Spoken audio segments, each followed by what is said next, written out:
માવઠાના મારથી ગીર સોમનાથ જિલ્લાના ખેડૂતો બરબાદ થઈ ગયા છે। જિલ્લાના અલગ અલગ તાલુકામાં કપાસ, મગફળી, સોયાબીન સહિતનો પાક નષ્ટ થઈ ગયો છે। ત્યારે સૂત્રાપાડા તાલુકાના ખેડૂતોએ 4 મહિનાની મહેનત પર પાણી ફરી વળ્યું હોવાની એબીપી અસ્મિતા પર વ્યથા ઠાલવી હેક્ટર દીઠ ઓછામાં ઓછા 90,000ની સહાય કરવાની ખેડૂતોએ સરકાર પાસે માંગ કરી છે। એટલું જ નહીં, ખેડૂતોએ તો ત્યાં સુધી કહી દીધું કે ખેડૂતોનું દુઃખ રાજનીતિનો મુદ્દો ન બને। તમામ રાજકીય પાર્ટીઓએ રાજનીતિ છોડીને ખેડૂતોના હિતનું વિચારવું જોઈએ। સરકાર તાત્કાલિક સર્વે પૂર્ણ કરીને નુકસાનના આધારે યોગ્ય વળતર આપે તેવી ખેડૂતોની માંગ છે।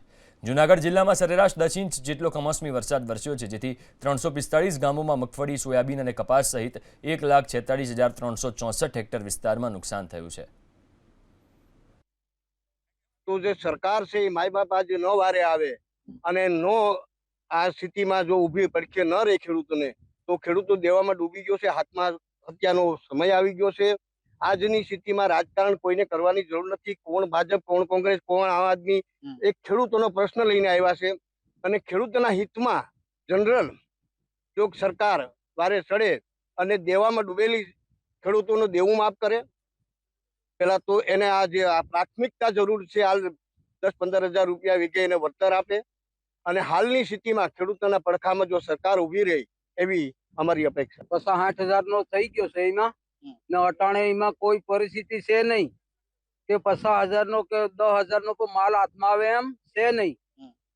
સારા બગડી ગયા, માલ બગડી ગયો, બધું અટાણે પાણી છે ખેતરોમાં, મગફળી બધી ઉગી ગઈ।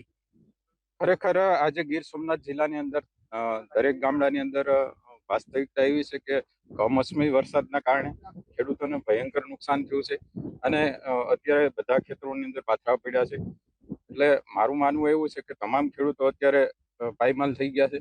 પરિસ્થિતિ બહુ ભયંકર ખરાબ છે। એટલે સરકારશ્રીને હું વિનંતી કરું છું કે વધારેમાં વધારે ખેડૂતોને વળતર મળે અને વીઘે 15,000 થી 20,000 ખેડૂતોને વળતર આપે એવી મારી સરકારશ્રીની માગણી। સરકારને એવી વિનંતી છે કે જેટલી બને એટલી 15,000ની આસપાસની 20,000 જેવો તો ખર્ચ થાય છે। બિયારણો, મૂંગા, દવા, મજૂરી, તો 15,000 જેવો ચૂકવણું કરે તો ખેડૂતોની કંઈક દશા પલટ થાય એવું લાગે છે।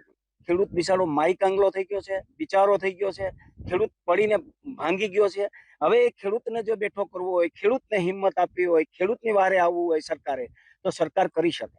તો સરકારે 2 મુદ્દા 3 મુદ્દાના કાર્યક્રમો કરવા જોઈએ। એક તો ખેડૂતોનું સંપૂર્ણ દેવું માફ કરવું જોઈએ। જે ખેડૂતોને ખાતે કૃષિ લોનો છે, ધિરાણો છે, પાક ધિરાણો છે, એવા ધિરાણો માફ કરવા જોઈએ અને બાકીનું યોગ્ય એને વળતર આપવું જોઈએ ખર્ચની મર્યાદામાં। આ મારી સરકાર પાસે લાગણી અને માગણી છે।